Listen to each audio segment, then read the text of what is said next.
আমি বৰ্তমান Delhi east Delhi metro' ষ্টেচনৰ ওচৰত হোটেল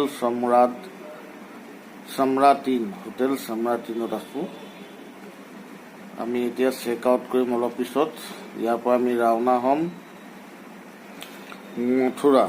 মথুৰা ইউনিভাৰ্চিটি। তাৰপিছত মথুৰাত ৰুম এটা লৈ থাকি কাইলৈ আমি খেলিবলৈ যাম। মোৰ ল'ৰাটো খেলিবলৈ যাব, মই নাযাওঁ। তাৰ বডি বনাই দিছে, বডিটো দেখাই দিয়া আকৌ। অকণ ওচৰলৈ আহা, বডিটো দেখাই দিয়া ভালকৈ দেখুওৱা, ফুলাই দিয়া। বহুত ডাঙৰ বডি হৈ গ'ল দেই।